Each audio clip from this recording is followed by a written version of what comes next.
Om Swastiastu. Assalamualaikum warahmatullahi wabarakatuh. Salam sejahtera bagi kita semua. Namo Buddhaya. Merdeka! Yang terhormat Bapak Ibu Dewan Juri, dan yang saya hormati pula Bapak Ibu Saudara yang sedang menyaksikan video ini. Puji syukur saya panjatkan kehadirat Tuhan yang Maha Kuasa, karena berkat rahmat-Nya lah kita masih diberi kesempatan untuk bertatap muka, ya walaupun hanya secara virtual. Pada kesempatan kali ini, saya, Niputu Sinta Devi Maharani, selaku perwakilan dari SMA Negeri 1 Pekutatan, akan menyampaikan suatu pidato yang bertajuk The Power of Falsafah Bali, Segilik Segulung, Selunglung Sebayang Tako, Paras-paras Sarpanaya, Salin Asah Asih Asuh. Saudara-saudara, seperti yang kita ketahui bahwa dunia kita saat ini sedang berada dalam kecemasan dan kesulitan yang sangat dahsyat sebagai akibat dari penyebaran COVID-19 yang sangat cepat. Puluhan ribu orang sudah terinfeksi, bahkan ribuan orang sudah meregang nyawa. Kehidupan yang semula berjalan normal tidak lagi berjalan mulus setelah terputusnya hubungan di seluruh dunia. Di tengah-tengah masa krisis ini, saya jadi teringat akan suatu falsafah yang sangat mendarah daging di Provinsi Bali. Falsafah tersebut sekiranya berbunyi seperti ini: Segilik segulung, selunglung sebayang tako, paras-paras sarpanaya, saling asah asih asuh. Yang artinya bersatu padu dalam menyusun kekuatan guna menghadapi ancaman atau bahaya, memutuskan sesuatu secara musyawarah, saling mengingatkan, saling menyayangi, dan saling membantu. Falsafah ini sudah sangat melekat di dalam diri masyarakat Bali, terutama di lingkungan Banjar.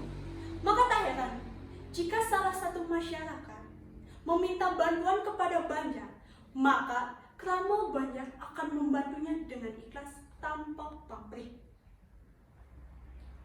Saudara-saudara sekalian, kembali lagi ke topik COVID-19. Tahukah kalian, baru-baru ini pemerintah Provinsi Bali menuai pujian dari pemerintah pusat karena berhasil menekan laju penyebaran COVID-19. Wow, sangat luar biasa. Tapi pernahkah di pikiran kalian melintas, apakah penyebabnya?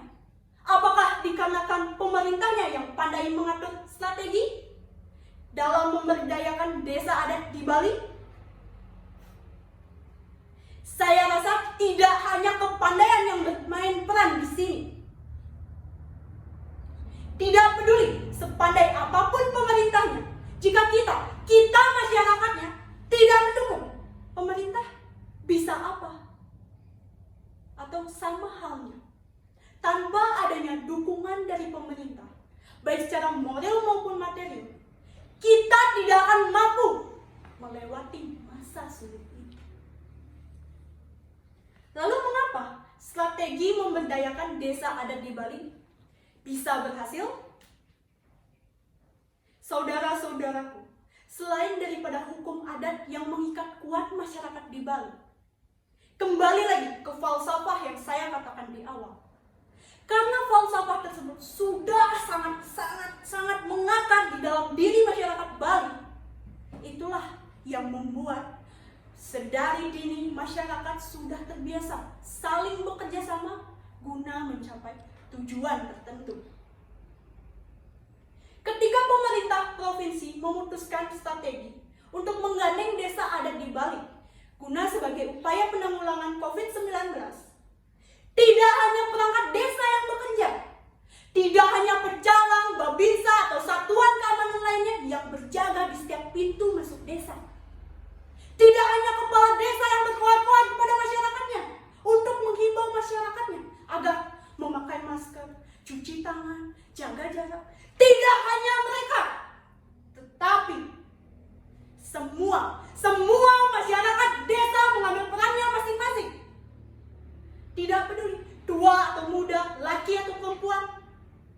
mengambil tempat tersendiri.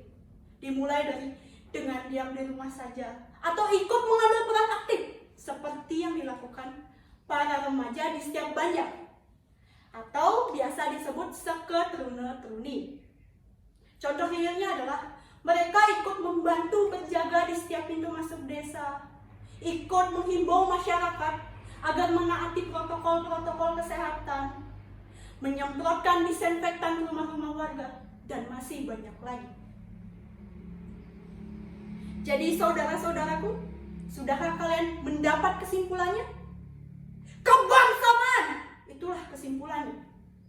Tidak peduli apapun strateginya, apapun kebijakan yang dikeluarkan oleh pemerintah, intinya adalah segilik segulung, selunglung sebayan tako, paras-paras sarpenaya, saling asah-asih asuh.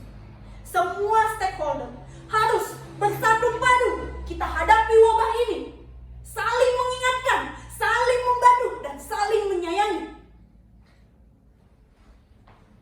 Saudara-saudara, jika saya umpamakan falsafah tadi sebagai tanaman, falsafah tersebut bukanlah tanaman higrofit yang hanya dapat tumbuh di daerah yang lembab, bukan pula tanaman sekrofit yang hanya dapat tumbuh di daerah yang kering.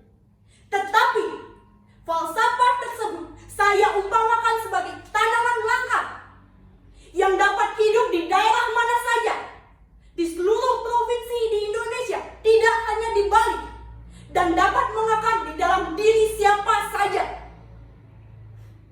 Jadi, tugas kita sebagai bangsa, negara, kelompok, bahkan individu adalah menumbuhkan dan melestarikan falsafah tersebut agar eksistensi dari falsafah tersebut tidak tergerus oleh zaman.